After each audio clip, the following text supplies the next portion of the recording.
kelas 6 ya. Bukan pertengahan tapi terima kasih yang atas kejutannya, terima kasih.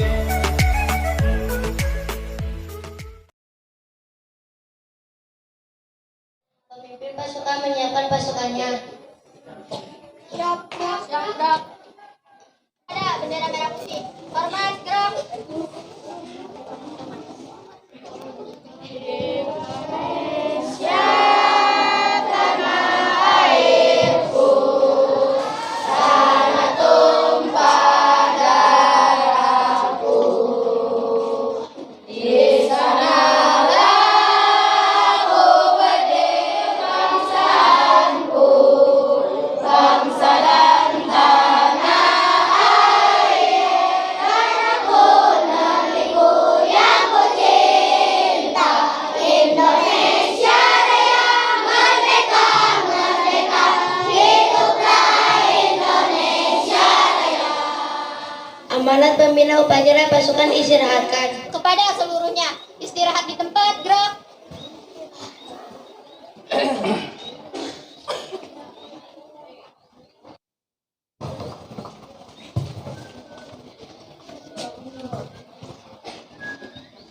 Bismillahirrahmanirrahim. Assalamualaikum warahmatullahi wabarakatuh. Bismillah, alhamdulillah, wassalatu wassalamu ala rasulillah. La hawla wa la quwata illa billah. Alhamdulillah, sedaya puji kita panjatkan kehadirat Allah yang telah memberikan kesempatan kepada kita semua bisa berkumpul di hari ini untuk sama-sama memperingati Hari Guru Nasional tahun 2022. Salawat dan salam semoga tercurah kepada baginda Rasulullah Muhammad SAW, kepada keluarganya, para sahabat, para tabi'in, beserta kita semua. Mudah-mudahan senantiasa mendapatkan limpahan rahmat dari Allah Subhanahu wa Ta'ala. Alhamdulillah di pagi hari ini kita bisa melaksanakan upacara peringatan Hari Guru Nasional, yaitu tanggal 25 November tahun 2022. Harus diingat oleh kalian ya, bahwa Hari Guru itu tanggal 25 November ya, itu diperingati sebagai Hari Guru. Kenapa harus diperingati Hari Guru? Karena Hari Guru atau guru itu merupakan ujung tombak untuk kemajuan kalian di masa depan ya. Kalau misalkan tidak ada guru, maka masa depan kita ya syariatnya itu akan terbengkalai. Makanya diperingatilah Hari Guru. Nah, dengan diperingatinya Hari Guru ini perlu dicamkan oleh kalian, karena guru itu adalah seorang guru yang patut digugu dan ditiru. Untuk itu juga, untuk semua guru mungkin harus memperbaiki, harus memberikan contoh sebagai uswah ya, sebagai uswatun hasanah, sebagai contoh yang baik. Memberikan contoh bukan cuma sekedar memberikan pendidikan atau mengajar ya, menyampaikan ilmu, tapi yang terpenting adalah memberikan contoh yang baik, baik dari segi akhlak, kedisiplinan dan lain sebagainya. Itu adalah tugas seorang guru ya. Anak-anakku dan rekan-rekan guru semuanya, ini ada untuk guru itu yang ada guru yang memang formal di sekolah, ada juga guru di masing-masing kalian atau di tempat masing-masing kalian, yaitu guru ngaji kalian itu juga sama guru. Dan guru yang paling utama adalah orang tua kalian ya, yang mendidik, membesarkan, membiayai dan mengurus kalian. Itu adalah guru yang paling utama. Ini ada satu kisah ya, ada satu kisah seorang tabi'in di zaman Rasulullah SAW. Ya. Jadi ada seorang tabi'in di zaman Rasul yang mendapatkan jaminan atau yang dijaminkan oleh Rasul nanti akan masuk surga. Yaitu namanya adalah Uwais Al-Qarni. Hafal tidak sejarah Uwais Al-Qarni? Nah, Uwais Al-Qarni itu dilahirkan dari seorang ibu, ya, di tengah kemiskinannya. Sampai dewasa dia menyandang penyakit. Penyakitnya, kulitnya itu seperti melepuh, belang, lamun cek bahasa orang mah. Jadi kulitnya banyak bercak-bercak putih. Tapi dengan kesolehannya Uwais Al-Qarni, dengarkan, dengan kesolehan Uwais Al-Qarni dia mengabdikan seluruh hidupnya untuk orang tuanya atau untuk ibunya yang tengah sakit-sakitan. Setelah masuk Islam, ya, setelah masuk Islam ke perbatasan Yaman, ya, itu tinggalnya di perbatasan Yaman, Uwais Al-Qarni ini termasuk orang yang langsung mengucapkan 2 kalimat syahadat dan masuk Islam. Kemudian Uwais Al-Qarni ini terus berbakti. Hanya ada satu permintaan yang belum dikabulkan untuk ibunya itu. Ibunya ingin melaksanakan ibadah haji, tapi Uwais Al-Qarni apalah daya, dia tidak sanggup, tidak punya uang, dan juga perjalanannya sangat jauh. Beliau berpikir mengumpulkan uang sedikit-sedikit, dibelikanlah seekor lembu, anak lembu yang masih kecil.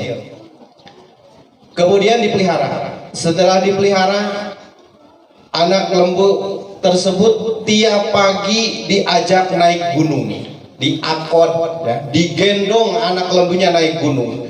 Tiap pagi dan sore, pagi naik ke gunung, lembunya digembala, sudah makan, sorenya digendong lagi, jadi tidak suruh jalan. Terus sampai usia 8 bulan lembunya pun semakin besar, semakin berat. Dengan tidak atau dengan perencanaan yang luar biasa, ya, Uwais Al-Qarni tenaganya jadi semakin kuat.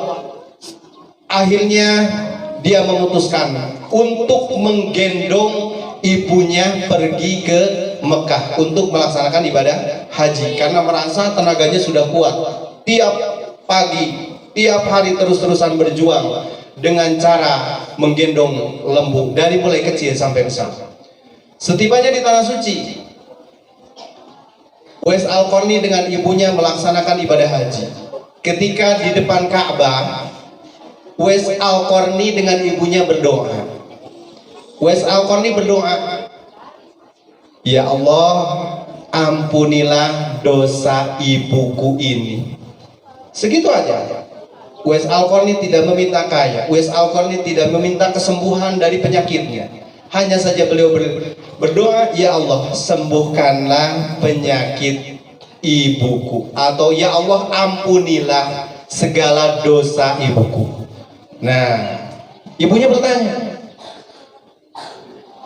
"Kenapa kamu berdoa hanya untuk saya? Hanya mendoakan saya aja. Kenapa kamu tidak berdoa?" Uwais Al-Qarni menjawab, "Ketika ibu diampuni dosa oleh Allah, maka ibu insya Allah akan masuk surga. Ketika ibu sudah masuk surga, maka saya cukup dengan keridhaan ibu saja." Itu saja.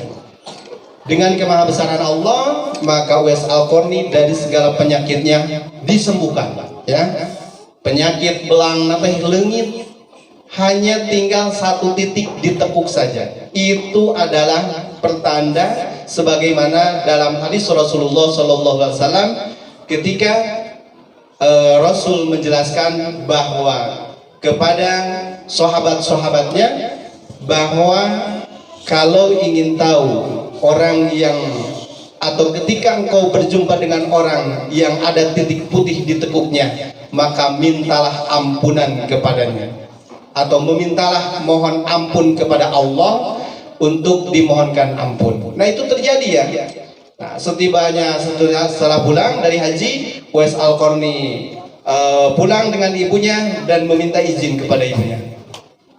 Wahai ibuku, aku mohon izin ingin bertemu dengan Rasulullah Shallallahu Alaihi Wasallam. Maka pergilah ke Madinah, ya, pergi ke Madinah langsung ke rumah Rasul. Namun sayang, ketika setelah tiba di Madinah, di depan rumah Rasulullah, tidak bertemu dengan Rasulullah. Maka itu disebutnya tabi'in. Kalau sahabat itu orang yang pernah bertemu dan bersama-sama dengan Rasul. Kalau tabi'in adalah orang yang percaya kepada Rasul, turut kepada ajaran Rasul, tapi tidak pernah bertemu, ya.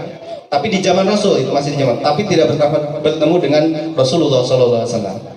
Nah, setelah itu menanyakan bahwa Rasul sedang perang, maka Uwais pun tidak berani lama-lama, tidak mau menunggu karena ibunya sudah menunggu di rumah, ya, karena dengan ketaatannya.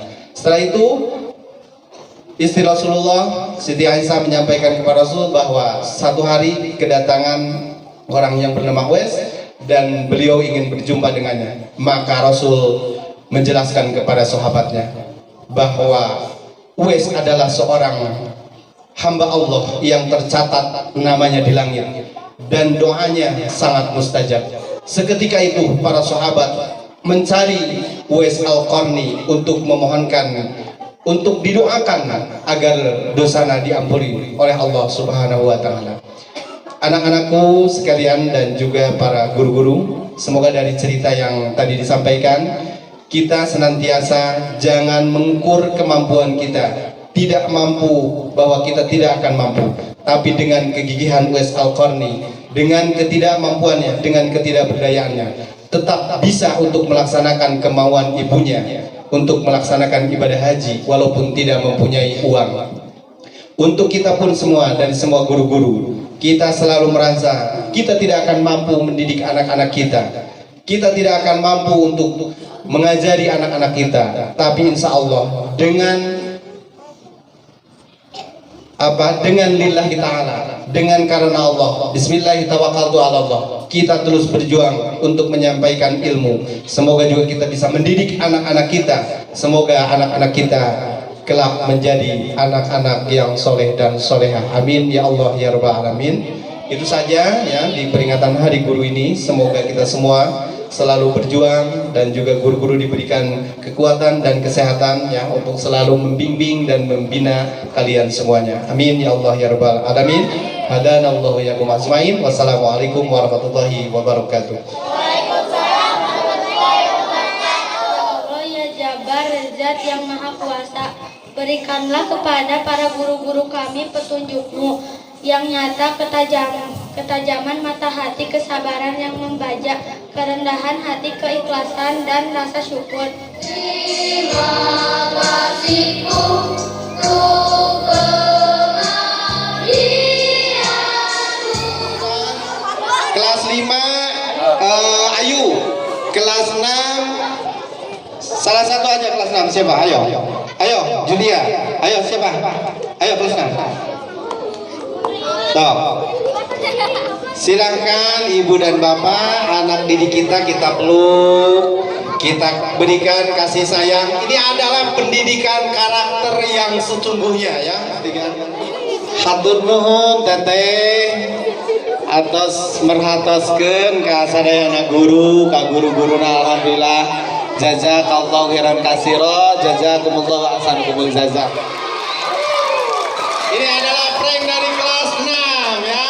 Bukan pertengahan tapi terima kasih yang atas kejutannya, terima kasih. Terima kasih atas kejutannya.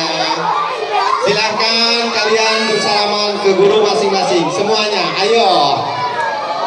Silahkan anak RA, silahkan. Kali dia Bu.